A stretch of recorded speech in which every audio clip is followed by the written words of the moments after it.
یا ڈکٹیٹر، اس کی کوشش ہوتی ہے کہ انسان کی سوچ کو کنٹرول کر لے، اس کے اوپینینز کو کنٹرول کر لے، معاشرے کو کنٹرول کر لے. اور وہ کنٹرول کیوں چاہتا ہے؟ وہ معاشرے کی بہتری کے لیے نہیں چاہتا، وہ خود پوری پاور چاہتا ہے کہ وہ انسانوں کے اوپر راج کرے، بلکہ ایک چھوٹا خدا بننا چاہتا ہے، زمین کے اوپر ایک خدا بننا چاہتا ہے. اور انسانی تاریخ میں یہ بھی چیز ہے کہ زیادہ تر وہ معاشرے اوپر گئے ہیں جن میں آزادی ہو، آزادی رائے ہو، جو تنقید کو اجازت دیتے ہیں، جو حکمران کی اکاؤنٹیبلٹی کرتے ہیں، اس کا احتساب کر سکتے ہیں. اور یہ اگر آپ اسلام کی تاریخ پہلے دیکھ لیں، میں سب سے پہلے تو ادھر سے شروع کرتا ہوں کہ ریاست مدینہ کے اندر 2 انسیڈنسز ہیں. ایک کہ حضرت علی رضی اللہ تعالیٰ ایک یہودی شہری سے کیس ہار جاتے ہیں کیونکہ قاضی ان کی گواہی قبول نہیں کرتا. سو اس سے 2 چیزیں سامنے آتی ہیں. ایک تو مائنورٹیز، اقلیت کی کیا پوزیشن تھی اسلام میں؟ برابر کے شہری تھے. اور دوسری یہ کہ عام شہری بھی خلیفہ وقت کے سامنے کھڑا ہو سکتا ہے اور کیس جیت سکتا ہے. یہ آج بھی دنیا کے اندر آپ اگر کہیں بھی دنیا کے کوئی بھی ملک لے لیں، آج بھی یہ نہیں پاسبل. سو وہ ایک آزاد معاشرے کے اندر ایک قوم اٹھی تھی. اور میں اس لیے لوگوں کو بار بار، کیونکہ بڑی بدقسمتی ہے ہمارے، میں جب ایچ ایس این کالج، میرے ماں باپ نے اتنا پیسہ خرچ کیا، میں جب وہاں سے نکلا تو مجھے اپنی تاریخ کا کوئی آئیڈیا نہیں تھا، مجھے اسلام کی تاریخ کا آئیڈیا نہیں تھا. وہ آہستہ آہستہ میری زندگی میں اپنے تجربے سے میں پھر اپنی زندگی ہمیشہ ایویلیویٹ کرتا رہتا ہوں، اپنی تنقید کرتا ہوں، اپنے آپ کو کوشش کرتا ہوں کہ اپنی غلطیوں سے سیکھوں. تو میں نے جب 2 معاشرے، برطانیہ جدھر میں نے 20 سال گرمیاں گزاری اور پاکستان، تو میں دونوں معاشروں کو جب اینالائز کرتا رہتا تھا تو میں خود کئی چیزوں کے اوپر کئی نتیجوں میں پہنچا. تو وہ جو دور تھا 622 سے لے کے 632 تک، جب ہمارے نبی صلی اللہ علیہ وسلم مدینہ میں آئے اور پھر دنیا سے گئے، اس کے اندر انہوں نے انسانوں کو آزاد کر دیا. یہ دیکھیں، یہ جو آزادی صحافت ہے نا، جو فریڈم آف ایکسپریشن ہے، اس سے بڑی یہ ایک حصہ ہے انسان کو آزاد کرنے کا. کیونکہ انسان کو ذہنی طور پہ جب آزاد ہوتا ہے تو وہی قومیں اوپر جاتی ہیں، وہ انسان بڑے کام کرتے ہیں، غلام کبھی بڑے کام نہیں کر سکتے. اس لیے علامہ اقبال، ساری جو علامہ اقبال کی آپ شاعری پڑھیں تو وہ غلام مسلمانوں کو جگانے کی کوشش کر رہے تھے، خودی کو اور خودداری کو، جو ان کے کانسیپٹس تھے، وہ لوگوں کو جگا رہے تھے. کیونکہ غلامی جو سب سے بری ایک انسان کے اندر چیز کرتی ہے، اس کے اندر احساس کمتری ڈال دیتی ہے. مجھے تو بڑی اچھی طرح، ہم جب ایاز امیر کی طرح، ہم بھی پہلی جنریشن ہیں جو پاکستان میں بڑے ہوئے.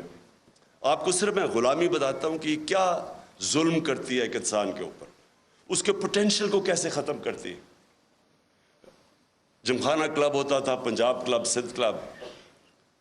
آزاد ہوئے ہم 47 میں، 74 تک سندھ کلب کے اندر آپ پاکستانی کپڑے پہن کے نہیں جا سکتے تھے، آپ کو سوٹ پہننا پڑتا تھا 74 تک. اور خیر سارے انگریزی بولتے تھے جس طرح کے، اور میں نے بتایا اردو جب بولتے تھے تو بلاول کی طرح بولتے تھے. بارش آٹا اپنے وہ جب ویٹر سے بولتے تھے تو کہ ہم شرم آتی تھی اپنے آپ سے. سو یہ غلامی ایک انسان کے ذہن کو ادھر رکھ دیتی ہے کہ وہ اچھا غلام ہی بن سکتا ہے، ہم اچھے سوٹ ہی پہن سکتے ہیں، ہم اچھی انگریزی بول سکتے ہیں. لیکن جو ایکسپلوژن ہوئی تھی مسلمانوں کی، جب ہمارے دنیا کے سب سے عظیم لیڈر نے انسانوں کو ذہنی طور پہ فکری آزادی دی تھی، تو انہوں نے ہر چیز میں دنیا کی امامت کی تھی. سب 200-300 سال تک سارے سائنٹسٹ مسلمان تھے. تو وہ جو میری کوشش ہے کہ یہ جو میں حقیقی آزادی کی بات کرتا ہوں، تو میں یہ چاہتا ہوں کہ میری قوم آزاد ہو، اور صرف آزاد قوم اوپر جائے گی. لیکن وہ قوم تب تک آزاد نہیں ہو سکتی جب تک پہلے تو ہم اپنے معاشرے کے اندر یہ جو آزادی رائے اس کو انڈرسٹینڈ کریں. مجھے کہتے ہیں لوگ کہ جی آپ کے دور پہ تھے تو آپ نے پتہ نہیں کوئی سختیاں کی. پہلے تو میں یقین آپ کو دلاتا ہوں, میں نے کبھی مجھے آزاد میڈیا سے خوف نہیں ہوا. نہیں, اس کی وجہ ہے آپ ڈرتے تب ہیں. کیوں ڈکٹیٹرز ڈرتے ہیں, یا کیوں جب بھی کوئی اب دیکھ لینا مڈل ایسٹ کے اندر جو بادشاہ تھا وہاں کوئی آزادی رائے نہیں ہے. کیوں ہے؟ کیونکہ وہ کنٹرول چاہتے ہیں لوگوں کا. کرپٹ پولیٹیشنز, نواز شریف نے, مجھے ابھی بھی یاد ہے 97-98 میں ہوگا کہ وہ نجم سیٹھی کو اس نے تنقید کی اس کی کرپشن پہ, اس نے اس کو بند کر کے 3 دن مار پڑوائی.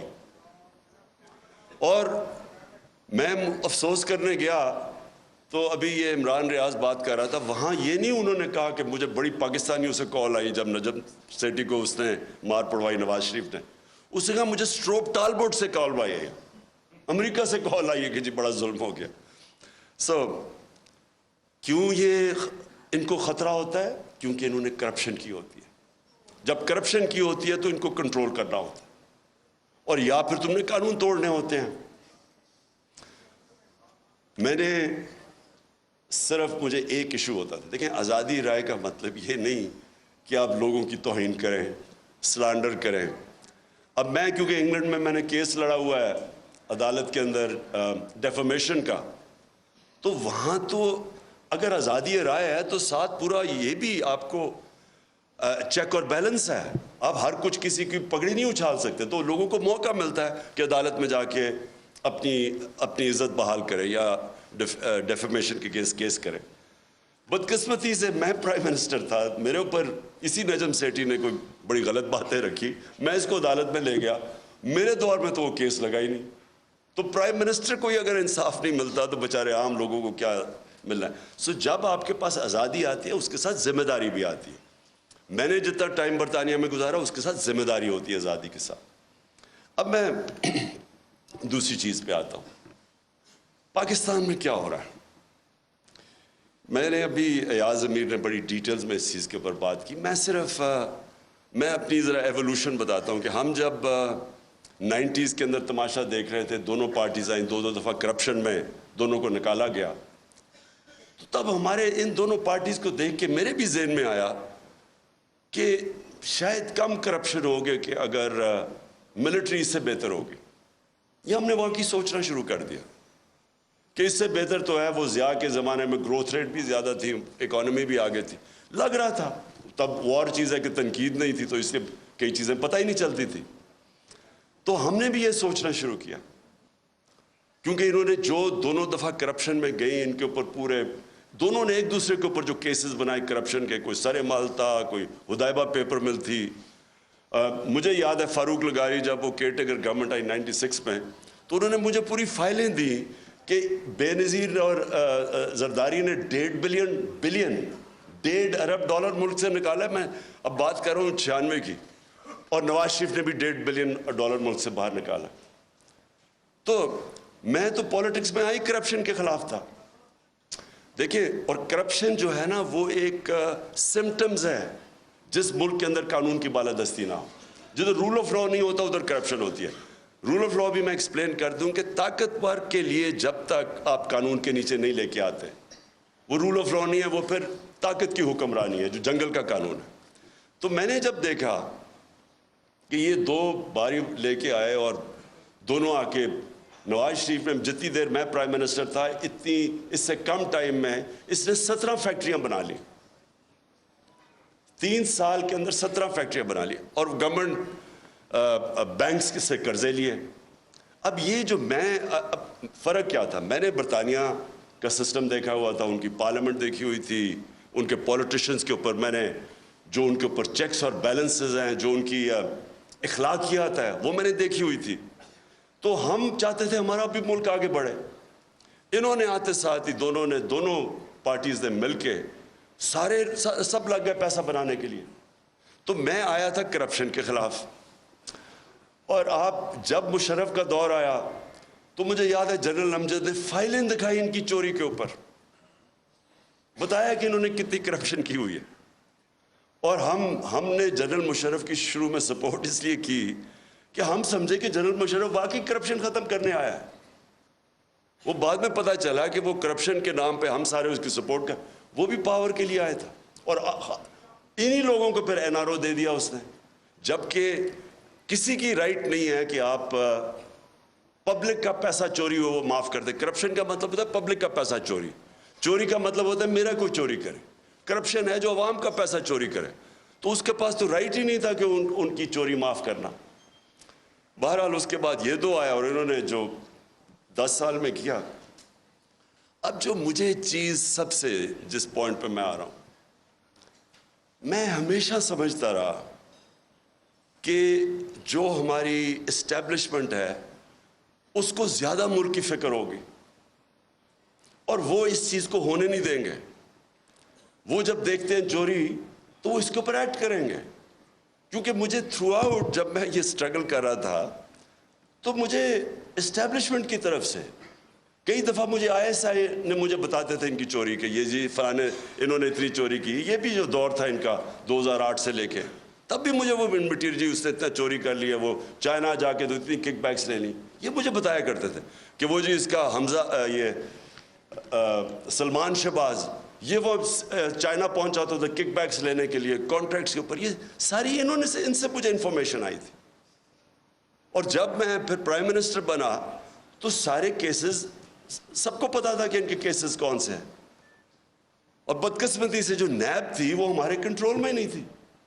تو مجھے تب بھی سمجھنا ہے کہ کیسز سارے میچور ہیں, کیوں نہیں پکڑے جا رہے ہیں. تو بعد میں پتہ چلا کسی کا شفقت کا ہاتھ تھا, وہ کبھی ایکسیلیٹر دبا دیتے تھے پھر کبھی واپس آ جاتا تھا. ہم جناب دیکھ رہے ہیں تماشا, گالیاں ہمیں پڑ رہی ہیں کہ جی آپ نے وہ کسی کو نیب میں لے کے جاتے تھے تو مجھے گالیاں نکال کے اندر جاتے ہوئے بھی باہر نکلتے ہوئے بھی. لیکن ہمارا ہاتھ میں, میرے ہاتھ میں نیب کدھر تھی. میں تو کہا اگر میرے ہاتھ میں نیب ہوتی تو یہ بڑے آرام سے کم از کم 15-20 لوگوں سے ہم اربوں روپیہ نکال لیتے ان کو جیلوں میں ڈال کے. اچھا اب جناب یہ اپریل میں جو ہوا, میں جو میرے ذہن میں جو شوق ہے, چلیں ہم یہ نہیں کسی کو اکیوز کرتے کہ وہ ایک سازش کا حصہ تھی, لیکن میں یہ سوال پوچھتا ہوں اسٹیبلشمنٹ سے کہ آپ نے ان لوگوں کو کیسے ہمارے ملک کے اوپر مسلط ہونے دیا, جبکہ آپ خود ہی بتاتے تھے کہ ان کی کتنی چوری ہے. اس کا تو یہ مطلب کہ چوری آپ کے لیے بری چیز نہیں ہے. اور میں اس لیے ایک ملک میں یہ اپنے دور میں نے شروع کر دیا تھا رحمت للعالمین اتھارٹی بنا کے, سیرت نبی اپنے بچوں کو پڑھائیں. کیونکہ جو امر بالمعروف ہے وہ ایک معاشرے کا کارنر سٹون ہوتا ہے. ایک معاشرہ جب اچھائی کے ساتھ کھڑا ہوتا ہے اور برائی کے خلاف کھڑا ہوتا ہے تو معاشرہ فائٹ کرتا ہے برائی, کرپشن کو معاشرہ فائٹ کرتا ہے.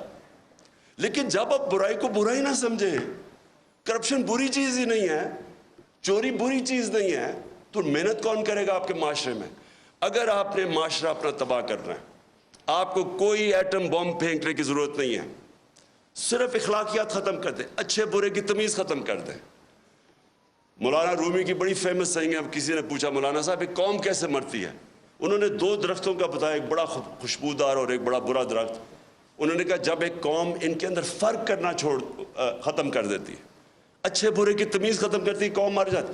اس لیے ہی جو مدینہ کی ریاست تھی وہ امر بالمعروف پہ کھڑی ہوئی تھی. سارے معاشرے کو حکم کیا گیا تھا کہ آپ نے برائی کے خلاف کھڑے ہونا. اب میں نے انگلینڈ کے اندر یہ دیکھا ہے, میں امر بالمعروف پہ وہ چل رہے ہیں. آپ کو میں بتاؤں کہ ان کا ایک بہت بڑا نام تھا لارڈ جیفری آرچر, بڑا مارگریٹ تھیچر کا رائٹ ہینڈ, ان کی پرائم منسٹر کا رائٹ ہینڈ آدمی تھا. جب ان کی ساری سوشل کیلنڈر کے اوپر وہ تھا, اس کی ہمیشہ اس کی اخباروں میں اس کی موومنٹس آتی تھی. اس نے ایک عدالت کے اندر اس نے ایک جھوٹ بول دیا, کیس تھا ڈیفامیشن کا, اس نے جھوٹ بول دیا. آپ سوچیں کہ اتنا طاقتور آدمی, اس نے جھوٹ بولا, 3 سال جیل ڈالا اسے, اور جب وہ جیل سے باہر نکلا کسی گھر کوئی اسے انوائٹ نہیں کرتا تھا. وہ جو اتنا پاپولر آدمی تھا اس کو کوئی انوائٹ نہیں کرتا تھا. عوام نے فیصلہ کیا کہ جناب اس نے غلطی کی ہے, اس نے اور کیا کیا, جھوٹ بولا. اب یہاں سوچے کہ لنڈن تو تھوڑے, پاکستان بھی میں میری کوئی پراپرٹی نہیں ہے, اور اس کے اوپر پھول پھینک کے جا رہے ہیں. وہ جا کے ادھر جا کے وہ دوسرا والا کہہ رہا ہے کہ یعنی قطری خط جو ایک اپنی اربوں روپے کی پراپرٹیز کے لیے ایویڈنس پریزنٹ کر دے اور اس کو کوئی فرق ہی نہ پڑے ملک میں. ایک برنی میڈوف ملٹی بلینر بن گیا امریکہ کے اندر. اس کے بعد اسے پتا چلا کہ جی برنی میڈوف نے جو پیسہ بنایا تھا وہ ایک پونزی اسکیم تھی, یعنی ایک فراڈ سے بنایا تھا. اس کے 2 بیٹے تھے اور بیوی, ان کو بھی نہیں پتا تھا. جیسے ہی پتا چلا ان کو کہ یہ فراڈ میں پکڑا گیا, جب اسے پکڑا ایک بیٹے نے خودکشی کر لی, مطلب کہ میں معاشرے میں نہیں اب رہ سکتا. دوسرا بیٹا سولٹری, یعنی اپنے آپ کو اس نے آئسولیٹ کر دیا اور 2 سال کے بعد مر گیا. بیوی نے طلاق دے دی, یعنی اس کی اپنی فیملی نے اس کو ڈس اون کر دیا. سنگاپور کے اندر 2 لی کوان یو جو سنگاپور کا بڑا اسٹیٹسمن تھا, 2 اس کے وزیروں میں جب کرپشن میں پکڑ گئے خودکشی کر لی. دیکھیں معاشرہ, جب معاشرہ کرائم فائٹ کرتا ہے تب کرائم آپ جیتتے ہیں. اب میں جب تھا جی فلانے نے پیسہ ادھر کر دیا, اس نے ادھر کر دیا, کس کو پکڑیں گے آپ جب تک معاشرے کے اندر آپ یہ اچھے برے کی تمیز نہیں دیں گے. اور ادھر میڈیا کا بہت بڑا ہاتھ ہے. اب مجھے ابھی آپ نے بات کی کہ جی دیکھیں کوئی سچ فلانے کے لیے اور کوئی سچ عمران خان کے لیے, ٹھیک کہہ رہے ہیں, یہ بالکل آپ ٹھیک کہہ رہے ہیں کہ گورننس کوئی کہے گا کہ عمران خان کی بہتر ہے, کوئی کہے گا کہ شہباز شریف کی بہتر ہے, کہہ سکتے ہیں کیونکہ ڈفرینٹ اوپینینز ہے. کوئی کہے گا کہ اکانومی اس ٹائم میں بہتر تھی, کوئی کہے گا میرے ٹائم میں, یہ بالکل ٹھیک ہے. لیکن جب کوئی لوگ کرپشن کے اندر 16 ارب روپے کی corruption open and shut case میں, اگر ایف آئی اے اس کا انڈر ٹرائل ہے, اس کو آپ کیسے کہہ سکتے ہیں کہ جی وہ میری رائے اور فرق ہے اور اس کی رائے فرق ہے. وہ تو اس کا مطلب کہ جب اب نواز شریف جھوٹ بول کے 4 ارب روپے کی پراپرٹیز ہیں لنڈن کے اندر جدھر ہیں, اس کے بیٹے نے ایڈمٹ کیا کہ یہ بینیفیشری اونر ان پراپرٹیز کی مریم نواز ہے. مریم نواز جب چھوٹی تھی, جب پراپرٹیز نہیں, اس کا مطلب نواز شریف کا پیسہ ہے. کیا وجہ ہے کہ آج تک اس کو کئی لوگ لیڈر مانتے ہیں, بلکہ اسکیم پوری ایک کوشش ہو رہی ہے کہ اس کو پاکستان کے اندر ابھی پھر کہ عمران خان کو بھی ڈسکوالیفائی کرو اور پھر کہیں جی اچھا دونوں کو ہم الیکشن لڑنے کی اجازت دے دیتے ہیں, یعنی مجھے اور اس کو ایک ہی جگہ پہ کھڑا کر دیا. اتنے بڑے لٹیرے کو کہ یہ کہہ رہے ہیں کہ جناب عمران خان وہ کیونکہ پتہ نہیں وہ اس کیس کے اندر الیکشن کمیشن. دیکھیں یہ ہمارا سب سے بڑا چیلنج ہے, اور ادھر میڈیا کا بہت بڑا رول ہے, بیکاز میڈیا عوام کے اوپینین کو شیپ کرتا ہے. جس طرح کہ اسحاق ڈار جب گیا ہارٹ ٹاک کے اوپر, تو اس نے جو اس کا حال کیا ہے, کوئی بھی ویکنس جس میں ہو, یہ جس کے اوپر کرپشن کی, وہ نہیں جا سکتے میڈیا کے اوپر, وہ چھپتے ہیں میڈیا سے. یا ہر روز شام کو جن کے اوپر اربوں روپے کرپشن کے کیسز ہیں وہ جا کے بٹھا دیتے ہیں, ایک بیچارہ پی ٹی آئی کا معصوم سا ہے وہ بٹھا دیتے ہیں ساتھ, وہ پنچنگ چل رہی ہوتی, تم چور ہو تم چور ہو.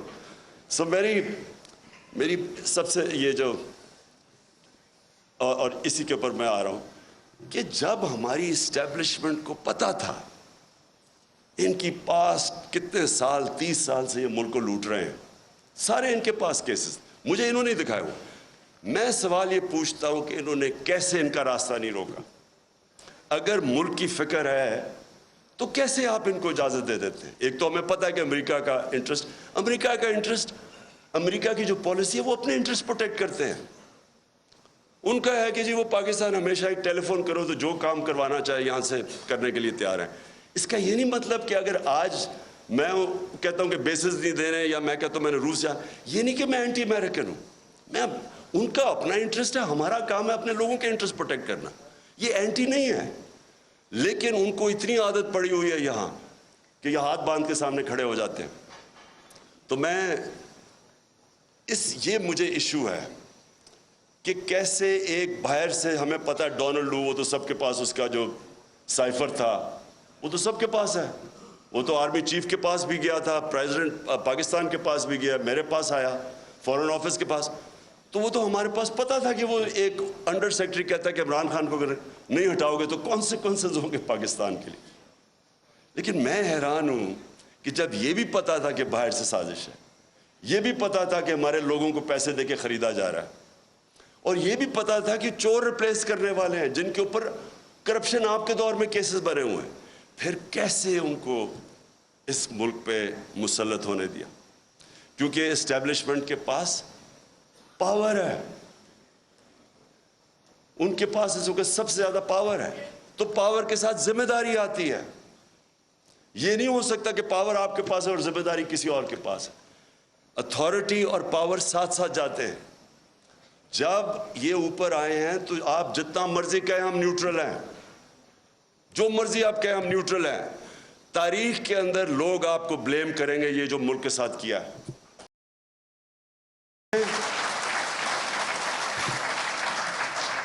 تاریخ لکھی جا رہی ہے پاکستان کی کہ کیسے آپ نے ان لوگوں کو ہمارے پر مسلط ہونے, اور جو 4 مہینے میں ہوا ہے پاکستان کے ساتھ, ان 4 مہینے میں جو مہنگائی کے اوپر سپوزٹلی آئے تھے اور آج جو مہنگائی ہے. اور میں آخر میں اب بات کرتا ہوں, اب کوشش کیا کی جا رہی ہے؟ پہلے ان چوروں کو مسلط ہونے دیا, ان کی کوشش یہ تھی کہ اچھا جی وہ ہٹائیں گے, جب یہاں تو گورنمنٹ جب ہٹتی ہے لوگ مٹھائیاں بانٹتے, وہ نہیں ہوا, پبلک نکلا ہی سڑکوں پہ. کبھی پاکستان میں اس طرح پبلک نہیں نکلی. اور اس کے بعد جو 17 جولائی کا بائی الیکشن ہوا وہ ایک اور شوق مل گیا. جب الیکشن کمیشن بھی ملی, انتظامیہ بھی, یہاں بڑا مشکل ہے, یہ تو ایکسپرٹس ہیں دھاندلی کے, تو ادھر بھی جیت گئی تحریک انصاف.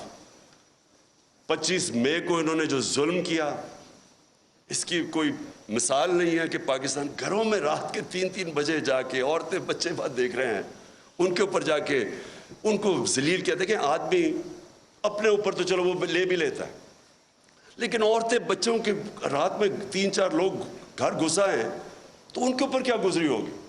خوف پھیلایا گیا, اس کے باوجود پھر سے اٹھ گئے. اور اب کیا فیز ہے؟ یہ فیز ہے سائیکولوجیکلی اس ملک کو ایسا دبایا جائے کہ ہم بھیڑ بکریوں کی طرح یہ تسلیم کر لیں جو اوپر سیٹ اپ آیا ہوا.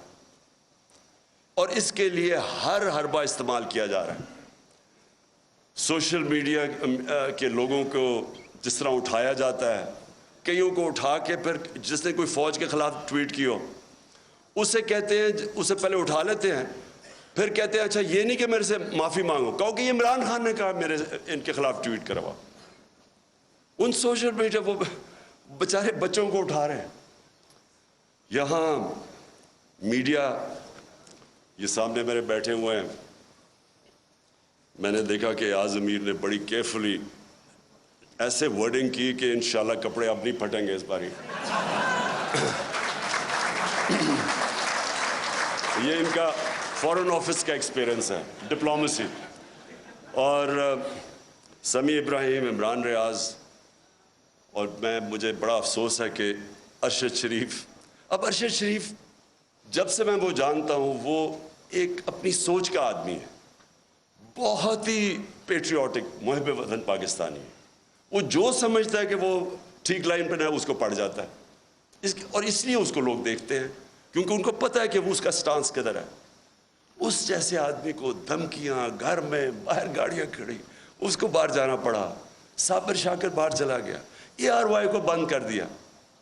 ARY کا کیا قصور تھا؟ اگر شہباز گل سے اگر ایک جملہ نکل ہی گیا ہے جو کہ اس کو نہیں کہنا چاہیے تھا, جس کو غلط پرسیو کر سکتے ہیں, اس کے اوپر ARY کو کیسے بند کر دیا؟ وہ ARY کو اس جملے کی وجہ سے نہیں بند کیا گیا. ایسی باتیں کہہ بیٹھے نواز شریف اور مریم اور یہ جو ایاز صادق اور فضل الرحمان کیسی باتیں کہہ گئے فوج کے خلاف. ان کے لیے کبھی ایسی چیز نہیں ہوئی. اس بیچارے سے جو کیا ہے, مجھے تو پہلے 2 دنوں میں پتہ ہی نہیں تھا اس کا. جب ہمارا وکیل مل کے آیا مجھے تو تب پتہ چلا اس بیچارے سے کیا کیا. یعنی کتنا بڑا جرم ہوگا کہ ننگا کر کے اس کو ٹارچر کیا انہوں نے. یعنی ایک انسان کی ڈگنیٹی کہ اس کو پہلے آپ ننگا کریں, پھر اس کو بری طرح اتنی مارا اور انہوں نے اس کے سر کے اوپر بند کر کے پتہ نہیں کہیں پھرایا, مینٹلی اسے اتنا ٹارچر کیا کہ وہ بالکل بریک کر دیا اس کو.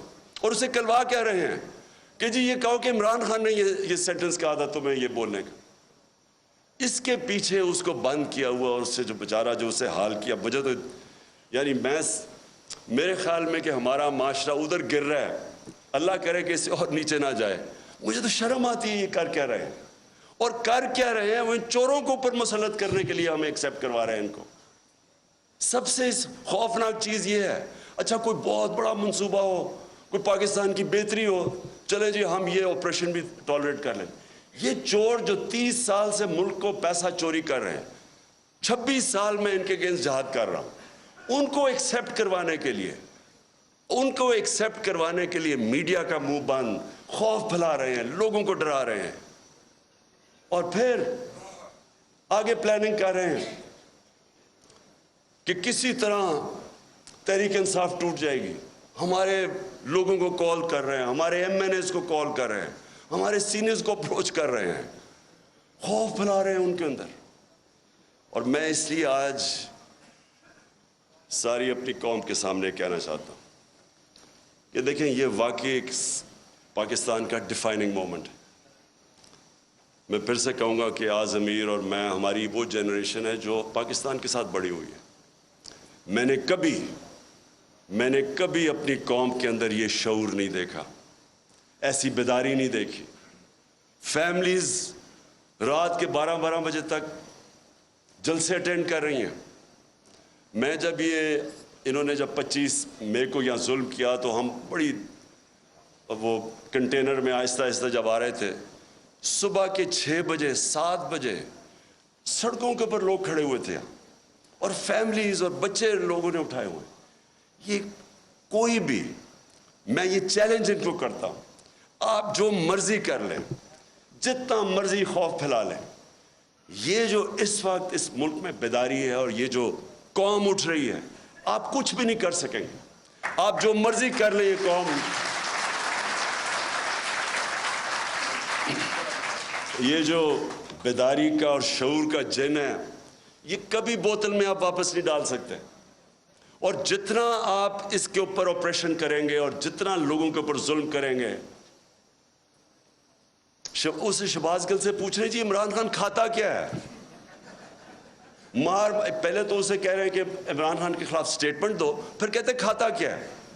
میں آپ سب کو بتانا چاہتا ہوں کہ یہ ایسے نہیں وہ پوچھ رہے کھاتا کیا ہے کہ ان کو میری ڈائٹ کی اتنی فکر نہیں ہے. 4 شہباز شریف کے جو گواہ تھے ایف آئی اے کے 16 ارب کے کرپشن کیس کے اندر, 4 گواہ 2 مہینے کے اندر ہارٹ اٹیک سے مرے ہیں. ان کو کھانے کا ہی پتا تھا کہ وہ کھاتے کیا ہیں. اس کا جو انویسٹیگیٹر تھا ڈاکٹر رضوان ایف آئی اے کا, وہ ہارٹ اٹیک سے مرا. جو دوسرا انویسٹیگیٹر تھا اس کو ہارٹ اٹیک ہوا لیکن بچ گیا. اور یہ کھاتے کیا ہیں پتا ہوتا ہے تو یہ پھر ان کو آگے پھر کیسے ان کو ٹھکانے لگاتے ہیں. تو میں یہ آخر میں اپنے نیوٹرلز کو پیغام دینا چاہتا ہوں. کیا آپ کو فکر ہے اس قوم کی؟ بالکل ایاز امیر نے ٹھیک بات کی. آپ کو پتہ ہے ملک کدھر جا رہا ہے؟ کیا کسی ملک کی جو معیشت کا اس وقت حال ہے, کیا جب تک پولیٹیکل سٹیبلٹی نہیں آتی معیشت ریکور کر سکتی ہے؟ معیشت کیسے آپ کی ٹھیک ہوگی جب ایک ملک میں کسی کو واقعی نہیں پتا, مجھے نہیں پتا, کسی کو نہیں پتا کہ 1 مہینے 2 مہینے 3 مہینے میں کیا ہوگا. میں نے اگر آج معیشت اس طرح اوپر جاتی ہے, دولت میں اضافہ تب ہوتا ہے جب ملک میں انویسٹمنٹ ہوتی ہے, نوکریاں ملتی ہیں, ویلتھ کریشن ہوتی ہے. تو جو بھی انویسٹمنٹ کرتا ہے وہ پہلے دیکھتا ہے کہ آج اگر میں پیسہ انویسٹ کروں گا تو 3-6 مہینے 1 سال کے بعد اس کو سرٹنٹی چاہیے ہوتی ہے, اس کو سٹیبلٹی چاہیے ہوتی ہے اگر پیسہ اس نے انویسٹ کر رہا ہے. آج کون انویسٹ کرے گا؟ اور یہ اگر یہی آپ کا خیال ہے کہ بہت بڑی اچیومنٹ ہو گئی کہ جی وہ ابھی سعودی عربیہ سے پیسہ آ جائے گا اور ادھر سے آ جائے گا پیسہ یو اے ای سے یا چائنا نے, اس سے تو یہ تو کینسر کا علاج ڈسپلن سے کر رہے ہیں آپ. اگر ویلتھ کریشن ہی نہیں ہو رہی اور آپ قرضے لیتے جا رہے ہیں تو قرضے تو واپس کرنے ہیں آپ نے, تو ڈیٹ سروسنگ تو بڑھتی جا رہی ہے. ہم جب پہلا سال تھا تو جتنا ہم نے ٹیکس اکٹھا کیا آدھا ٹیکس چلا گیا ڈیٹ سروس, قرضوں پہ سود دینے پہ, تو سارے ملک کے لیے آدھا ٹیکس رہ گیا. سو اس لیے یہ کوئی حل ہے کہ آپ سمجھیں کہ تھوڑے قرضے آ گئے تو چلو تھوڑا اور ملک آگے چل جائے گا؟ حل اس کا یہ ہے پولیٹیکل سٹیبلٹی میں, اور پولیٹیکل سٹیبلٹی صرف آئے گی فری اینڈ فیئر الیکشن سے. اس کے علاوہ صاف اور شفاف, میں آج چیلنج کرتا ہوں, صاف اور شفاف الیکشن کے علاوہ مجھے کوئی بتا دے کہ پاکستان میں سٹیبلٹی کیسے آئے گی. اور پولیٹیکل سٹیبلٹی نہیں آئے گی, اکنامک سٹیبلٹی نہیں آئے گی, اور اکنامک سٹیبلٹی نہیں آئے گی تو یہ ملک تو نیچے جا رہا ہے, قرضے چڑھتے جا رہے ہیں, حل تو کسی کے پاس ہے ہی نہیں. اس لیے میں اپنے نیوٹرل سے آخر میں یہ کہتا ہوں کہ ابھی بھی وقت ہے, ابھی بھی ٹائم ہے, اپنی پالیسیز ریویو کریں. بند کمروں میں کئی دفعہ فیصلے ہوتے ہیں, وہ فیصلے اچھے نہیں ہوتے. آپ کو ریویو کرنے چاہیے اور سوچنا چاہیے کہ ہم نے, یہ ملک 22 کروڑ کے لوگ ہیں, ینگ پاپولیشن ہے, 60% آبادی ہماری 30 سال کی عمر سے کم ہے, ان کو نوکریاں چاہیے. اور اگر اس وقت صحیح فیصلے نہیں ہوں گے اور یہ کمپاؤنڈ فیلئر کیا جائے گا کہ انہی لوگوں کے اوپر کوشش کریں گے کہ سختی کر کے آپریشن کر کے کہیں ہم ان چوروں کو ایکسیپٹ کر جائیں. میں اپنی طرف سے تو کہنا چاہتا ہوں, ان کے نیچے میں, اگر مجھے کوئی کہنا کہ ان کے نیچے میں نے اب اپنی زندگی گزارنی ہے, میں سمجھوں گا کہ مجھے موت اس سے زیادہ بہتر ہے بجائے ان چوروں کے نیچے میں اپنی زندگی گزاروں. شکریہ.